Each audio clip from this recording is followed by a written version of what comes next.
Selamat petang saudara, Dialog Indonesia Bicara kembali hadir menjumpai Anda bersama saya Herdina Suherdi. Saudara, pandemi COVID-19 tidak saja menjadi ujian bagi negara-negara di dunia, tapi juga bagi bangsa Indonesia.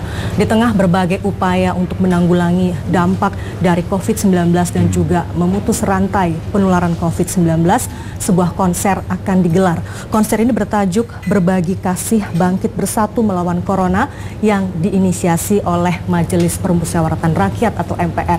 Kita akan membahas lebih jauh dalam dialog khusus kali ini mengenai latar belakang mengapa kemudian konser ini diselenggarakan, tujuan dan sebagainya, dan serta bagaimanakah tanggapan MPR terkait dengan penanganan COVID-19 di Indonesia sejauh ini. Saya sudah bersama dengan Ketua MPR Bapak Bambang Susatyo langsung di kediaman beliau. Selamat petang Pak Bambang. Ya, selamat petang. Terima kasih Pak sudah menyempatkan waktu untuk berbincang bersama kami di TVRI. Pak, ini saat ini bangsa Indonesia tengah diuji gitu ya. Tidak saja kita, tentu juga bangsa-bangsa di dunia. Rasa gotong royong, kebersatuan saat ini betul-betul menjadi kunci untuk kita bisa lolos dari wabah ini. Lalu kemudian MPR menginisiasi konser Berbagi Kasih Bangkit Bersatu Melawan Corona. Apa Pak latar belakangnya? Ya, sebetulnya kita terpanggil bahwa kita memiliki filosofi falsafah Pancasila di mana nilai-nilai gotong royongan, kemudian solidaritas itu ada.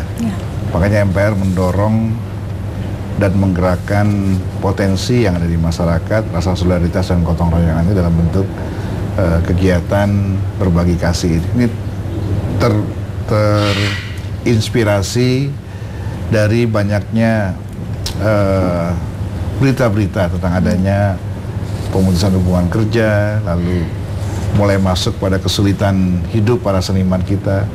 Paling enggak berdasarkan data yang ada, hampir 200-300 ribu pekerja seni, dari mulai artisnya, senimannya, kemudian penari latar, kemudian juga penata panggung, kameramen, penata lighting, itu semua sekarang tidak ada pekerjaan dan memiliki dampak langsung daripada COVID ini. Memang ini bukan hanya masalah kita di Indonesia, tapi hampir seluruh dunia mengalami hal yang sama.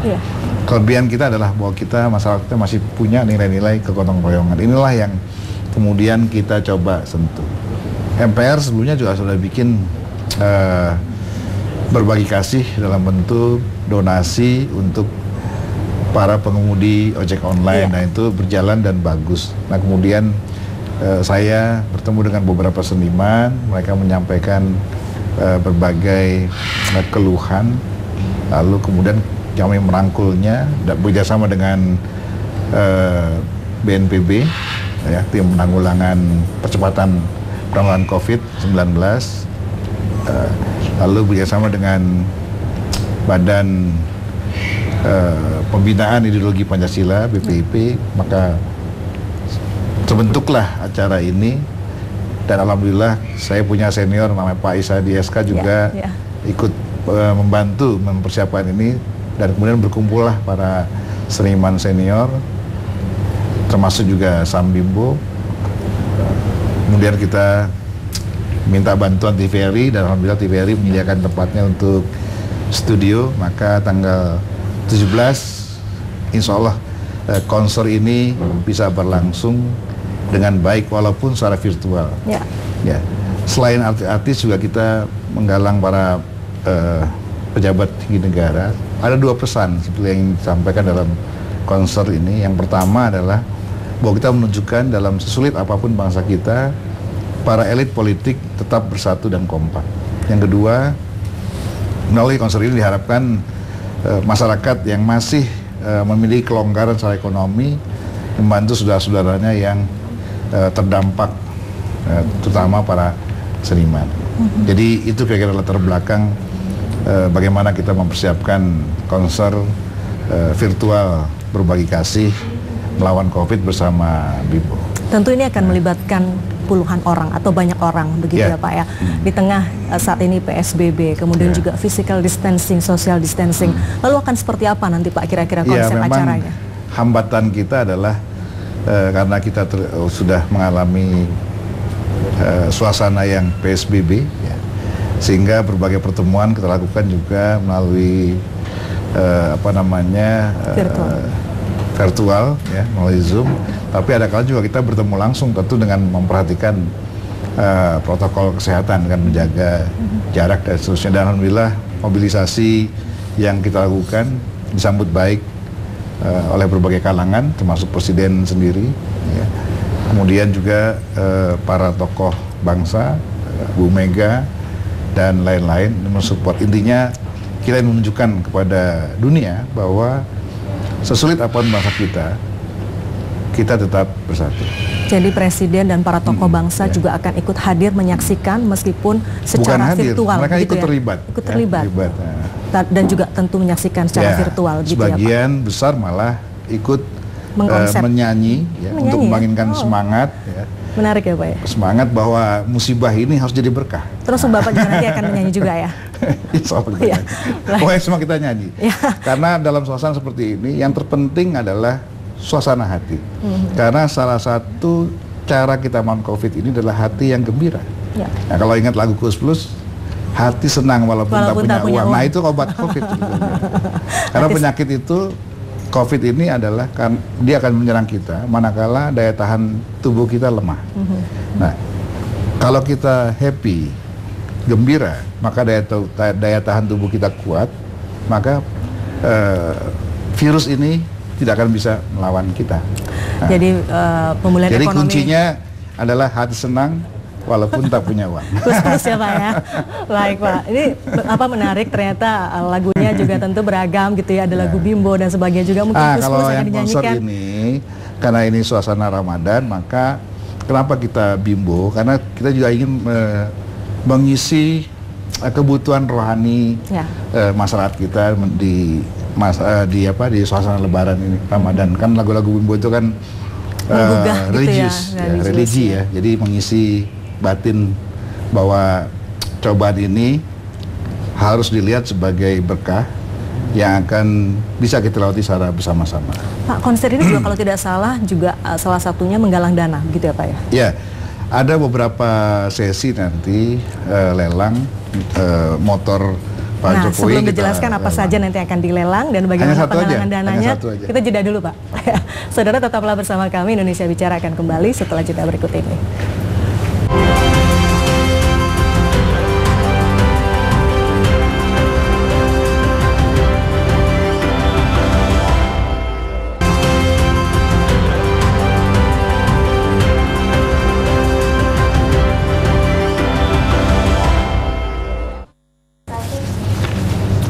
Terima kasih Anda kembali bersama kami dalam Dialog Indonesia Bicara. Kami masih membahas mengenai sebuah konser penggalangan dana bertajuk Berbagi Kasih Bangkit Bersatu Melawan Corona yang diinisiasi oleh MPR, dan saya masih bersama dengan Ketua MPR Bapak Bambang Susatyo. Bapak tadi menyebutkan bahwa nanti konser Berbagi Kasih Bangkit Bersatu Melawan Corona ini juga akan menggalang dana untuk masyarakat yang terdampak. Akan seperti apa Pak nanti penggalangan dana jadi, itu? Yang pertama ada dua cara. Yang pertama adalah kita menampilkan berbagai tokoh dan artis secara virtual, menyanyikan lagu-lagu kebangsaan dan lagu-lagu religi termasuk Sam Bimbo, dan diharapkan nanti ada para donasi yang masuk ya, terkumpul melalui Yayasan Kita Bisa, dan yang kedua adalah melalui sesi lelang di mana nanti ada motor listrik yang ditangani oleh Pak Jokowi. Nah, semua dana yang terkumpul, donasi-donasi ini akan disalurkan melalui generasi lintas budaya Kita Bisa dan seniman yang dipimpin oleh Sam Bimbo. Mereka lah yang nanti mengatur kepada seniman-seniman lainnya untuk bisa meringankan beban kehidupan di masa-masa sulit COVID ini. Ya, mudah-mudahan COVID ini tidak terlalu lama. Kalau kita semua disiplin, maka Juli sudah ada terjadi kurva penurunan dan September kita bisa selesai masalah pandemi COVID-19. Baik. Lalu kemudian saya ingin beralih ke tanggapan Bapak sebagai Ketua MPR. Bagaimanakah MPR melihat sejauh ini penanganan dari COVID-19 di tanah air? Ya, sebetulnya apa yang dilakukan oleh pemerintah dalam hal ini BNPB melalui Satgas Percepatan Penanggulangan COVID-19 sudah baik. Hanya memang ada beberapa kebijakan yang tumpang tindih dan saling bertentangan sehingga membuat masyarakat bingung dan penegak hukum juga bingung. Ya. Kita sudah memutuskan untuk melakukan PSBB. Tapi di sisi lain juga ada upaya kebijakan yang mereduksi daripada kebijakan PSBB itu, misalnya transportasi. Tapi memang pilihannya serba sulit. Kalau kita konsisten dengan PSBB, maka konsekuensinya adalah roda ekonomi kita akan berhenti. Ya. Tapi kalau kita longgarkan, maka pertumbuhan penderita atau terdampak COVID ini makin meluas. Nah, pertanyaannya, sejauh rumah sakit bisa menampung mereka itu bagus, tapi kalau tidak bisa tertampung maka itu menjadi persoalan baru bagi kita. Makanya kita harus kombinasi. Saya setuju dengan Pak Jokowi bahwa betul-betul hati-hati dan kombinasi, jangan sampai ekonomi macet, tapi juga jangan sampai para penderita COVID ini malah makin banyak, mata rantainya tidak terputus. Kan kita target kita kan dengan mengeluarkan PSBB ini dan diam di rumah itu untuk memutus mata rantai penyebaran virus COVID-19.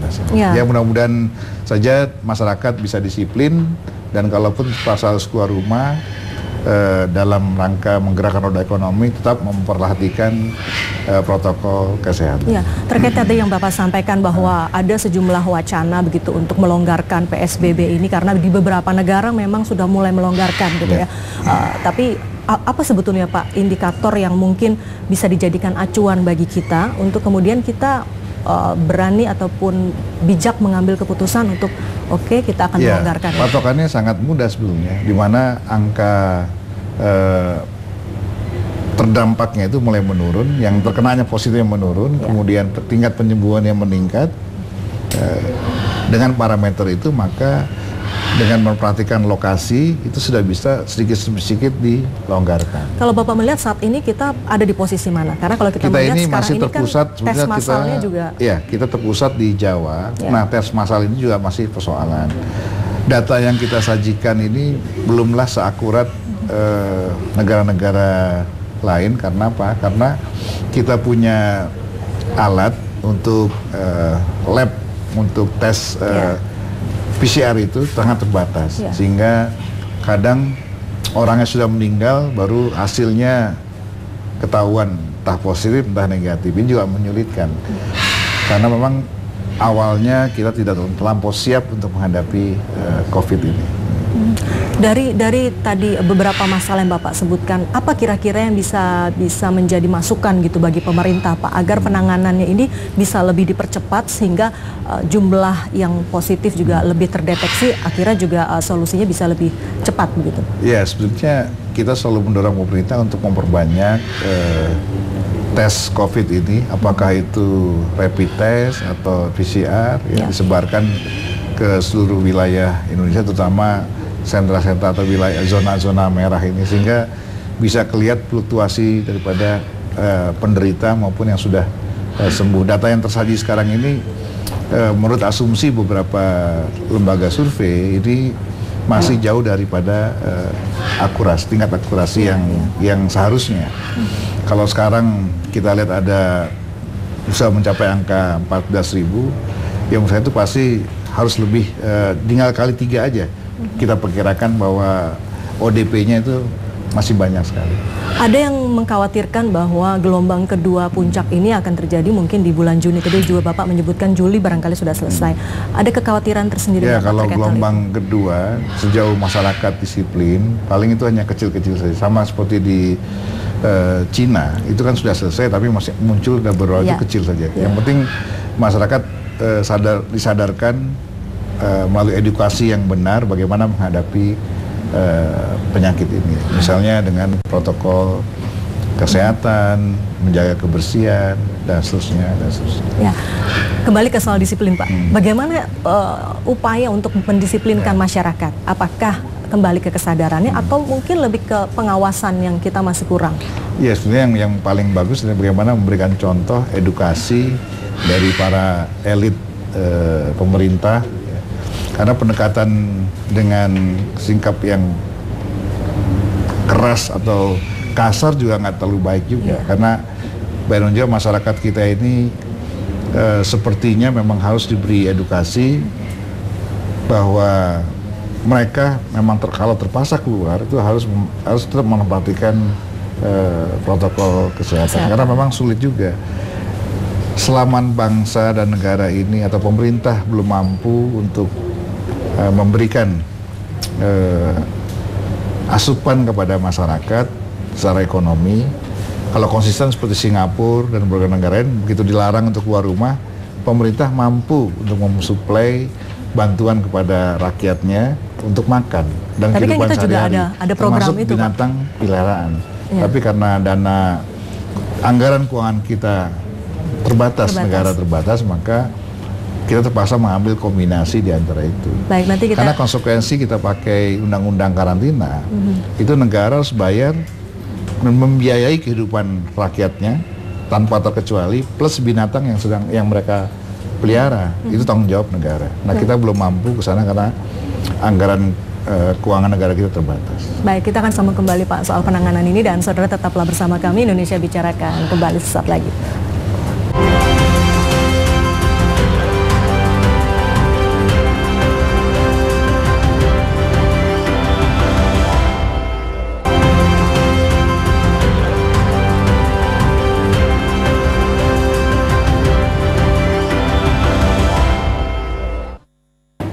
Anda masih bersama kami dalam Dialog Indonesia Bicara, dan saya masih bersama dengan Ketua MPR Bapak Bambang Susatyo. Bapak tadi disebutkan bahwa negara memang tidak bisa menerapkan undang-undang karantina secara khusus karena perlu anggaran tersendiri untuk menjamin kebutuhan pangan masyarakat.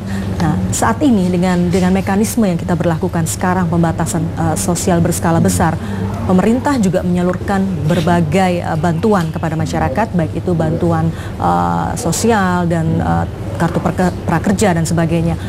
Sejauh ini bagaimana penyalurannya dan juga penerapan bantuan-bantuan itu kepada pemerintah, kepada masyarakat menurut MPR? Ya, jadi melalui kebijakan pemerintah untuk menghadapi COVID ini, penanggulangannya dialokasikan sekitar 405 triliun ya, untuk sektor penanggulangan COVID ini. Ya. Tapi dalam pelaksanaannya memang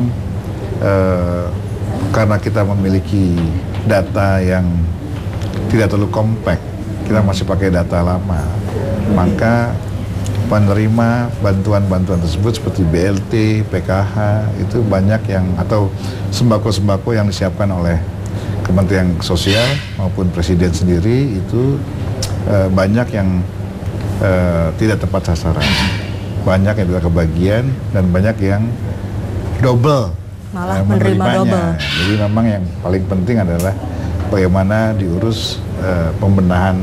Artinya data penerima bantuan ini perlu diperbaiki dulu, diperbaiki terlebih dahulu. Kita sebenarnya punya perangkat, kita punya TNI Polri yang sampai ke desa-desa, di mana dalam update data itu seharusnya bisa dilakukan sesegera mungkin. Nah, langkah-langkah berikutnya oleh pemerintah adalah memberikan stimulus ekonomi, seperti misalnya penundaan pembayaran pajak, kemudian pembebasan pembayaran listrik untuk beberapa waktu ke depan, diskon, kemudian penundaan pembayaran bunga bank, ya, maupun diskon kredit itu sendiri. Nah, banyak yang dilakukan oleh pemerintah, tapi memang apakah ini bisa efektif untuk memberikan stimulus menggerakkan roda ekonomi, itu masih harus dijawab beberapa waktu ke depan, karena kebijakan ini baru diputuskan, Perpu baru disetujui oleh DPR, maka kita lihatlah perkembangan 1-2 bulan ke depan. Yang buat kami atau buat saya yang khawatir justru bukan soal pandeminya, tapi justru pasca pandeminya nanti. Karena akan kita dihadapi persoalan baru, yaitu krisis pangan. Karena bagaimana juga selama ini kita mengimpor beras, gula, dan berbagai asupan buah-buahan dari Thailand, dari Vietnam, Karena nanti ke depan mungkin negara-negara ini akan lebih mementingkan kebutuhan dalam negeri mereka. Nah, sehingga mau kita tidak mau, bisa lagi suka tidak suka, ya kita harus bisa hidup di atas kemampuan kita sendiri, hasil bumi kita sendiri. Nah, ini yang harus didorong dan diberikan insentif oleh pemerintah bagi petani-petani kita. Dan sebenarnya ini juga peluang bagi para UKM, pelaku UKM maupun para petani kita untuk mengisi kekosongan ini ke depan. Baik, kita akan bahas nih Pak, menarik soal UMKM dan bagaimana mereka bisa bertahan di tengah pandemi seperti sekarang ini. Tetaplah bersama kami akan kembali setelah jeda berikut ini.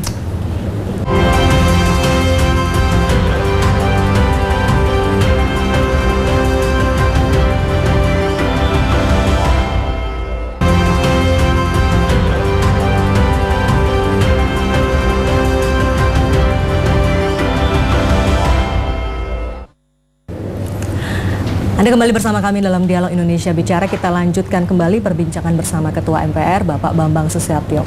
Pak, di tengah pandemi ini yang menjadi kekhawatiran kita bersama bukan saja krisis kesehatan, tapi juga krisis ekonomi gitu ya Pak ya. Dana Moneter Internasional juga kemudian sudah mulai mengkhawatirkan ini akan menjadi krisis ekonomi kedua atau berikutnya setelah krisis tahun 98. Pada waktu itu UMKM lah yang menjadi backbone Indonesia. Sekarang ini kondisinya gimana Pak UMKM kita? Ya, kalau dulu UMKM menjadi harapan. Nah, sekarang justru yang terpuruk saat ini dengan pandemi ini adalah UMKM. Tapi juga ada sektor yang kemudian melejit dalam situasi ini, seperti misalnya pengadaan alat kesehatan. Yang kedua, sektor teknologi itu juga sekarang meningkat. Ya. Kuliner juga harusnya juga dalam situasi ini juga tetap meningkat, tidak akan terpuruk. Hanya mungkin ada kebiasaan baru yang harus dibangun, dan mungkin pembelanjaan kalau dulu orang ke mall mungkin lebih banyak online sekarang. Jadi memang ada new normal gitu. New normal dalam ke depan di berbagai kehidupan. Ya. Jadi ke depan mungkin akan terjadi perubahan ya, gaya hidup kita ke depan, selain lebih bersih, lebih sehat, tapi juga dalam hal sektor ekonomi juga ada hal baru yang kita hadapi. Misalnya sisi pariwisata, kemudian bisnis-bisnis UKM lainnya, nanti akan semua berubah. Tapi menurut saya yang terpenting sekarang adalah bagaimana pemerintah dengan berbagai stimulus dan dana yang telah disetujui oleh DPR itu memberikan injection kepada UMKM agar tetap bertahan. Sekurang-kurangnya mereka diberikan penundaan untuk pembayaran kreditnya. Yang kedua, berikan insentif peminjaman tanpa anggunan, kemudian bunga yang 0%, kemudian sumber bahan baku yang memadai dan murah, kemudian dibuka pasar ekspor, dilonggarkan pasar. Sekarang ini ada beberapa pasar ekspor yang terpaksa ditutup untuk memenuhi kebutuhan dalam negeri. Misalnya ada kawan memproduksi etanol, sekarang dia dalam 2 bulan ini tidak bisa ekspor karena untuk memenuhi dalam negeri. Nah, sementara dalam negeri sekarang sudah terpenuhi. Kebijakan melarang ekspor ini juga merugikan berdampak pada potensi devisa kita, devisa masuk ya, devisa pemasukan bangsa kita. Nah, ini juga harus pemerintah segera putuskan bahwa ekspor dibuka selebar-lebarnya untuk memberikan income bagi pengusaha-pengusaha kita. Iya, Pak, ada kesan kemudian pemerintah memang sangat berhati-hati gitu untuk membuat keputusan gitu. Tapi sebetulnya di sisi lain apakah perlu Pak pemerintah lebih tegas lagi gitu, terutama dalam pengawasan terhadap mekanisme PSBB ini gitu, karena kaitannya juga dengan dunia usaha termasuk UMKM. Ya, pemerintah di satu sisi sudah memperlakukan dan menunjukkan ketegasannya, tapi di sisi lain juga memberikan kelonggaran agar rakyat kita tidak mengalami kesulitan secara ekonomi, terutama dalam hal berbisnis. Menurut saya sudah seharusnya bulan depan, Juni Juli itu sudah mulai dilonggarkan, restoran sudah harus buka dengan menjaga jarak. Kemudian mal-mal juga dibuka dengan menjaga jarak. Nah, kalau ini bisa dilakukan dan masyarakat kita disiplin, maka antara ditutup dengan dibuka itu tidak ada persoalan. Karena apa? Dibuka tetap toh menjaga jarak. Memang bulan depan paling enggak mal-mal dan semua kegiatan ekonomi harus dilonggarkan, tapi tidak sekarang. Ya. Paling enggak 1-2 bulan ke depan sudah mulai dilonggarkan supaya tidak terlampau terpuruk ekonomi kita. Itu pandangan saya karena saya mendapat masukan dari kawan-kawan di Kadin maupun di pegiat-pegiat UMKM. Mereka udah mati angin sekarang ini kalau ruang untuk mereka berusaha betul-betul dimatikan. Mereka ingin dibuka atau dilonggarkan, tapi tetap memperhatikan protokol kesehatan. Ini mungkin saya kira warteg aja beberapa tempat saya lihat sudah mulai menyiapkan protokol kesehatan. Bangku panjangnya gitu, dikasih kali-kali dikasih tanda sehingga jaraknya ada. Memang itu tidak menjamin. Yang sebetulnya mesti waspadai adalah ketika kita memegang gelasnya, makanannya, itu kan justru penularan kan terjadi di situ. Nah, edukasi yang gencar inilah yang harus dilakukan oleh pemerintah. Bagaimana kita mencegah dan memutus mata rantai. Kita keluar, tapi bukan kita sebagai penyebar atau membawa penyakit ke rumah. Kalau beberapa edukasi dilakukan dan disampaikan kepada masyarakat dengan jelas gitu. Bagaimana dengan tanggapan Bapak mengenai kapankah kita sudah mulai bisa berdamai dengan COVID? Ya, berdasarkan data yang ada sekarang ini tingkat kesembuhan meningkat. Kemudian orang yang terkena mulai walaupun agak peningkat, ada penambahan cuma tidak setinggi yang kemarin-kemarin. Pemerintah memperkirakan Juni-Juli ini terjadi penurunan. Ya, Agustus harusnya sudah bisa transisi, kita mempersiapkan diri untuk normal kembali. Baik, Pak, terakhir pesan mungkin untuk yang bisa disampaikan untuk masyarakat terkait dengan agar tidak tertular COVID-19 ini, termasuk juga konser yang akan nanti diinisiasi oleh MPR. Ya, konsep yang supaya tidak tertular ya patuhi saja himbauan pemerintah bahwa kita kalau terpaksa keluar rumah itu dengan harus memakai masker, menjaga jarak. Tapi yang terbaik adalah bagaimana lebih aman di rumah. Ya, gitu. Dan soal konser, Pak, mungkin bisa kembali.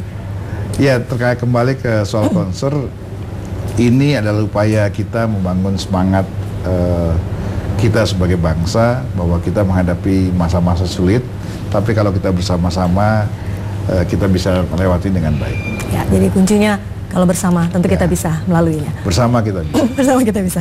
Baik, terima kasih Pak atas waktunya sudah berbincang bersama kami, dan saudara jangan lupa saksikan konser Berbagi Kasih Bangkit Bersatu Melawan Corona yang akan ditayangkan pada hari Minggu 17 Mei pukul 19.30 hanya di TVRI.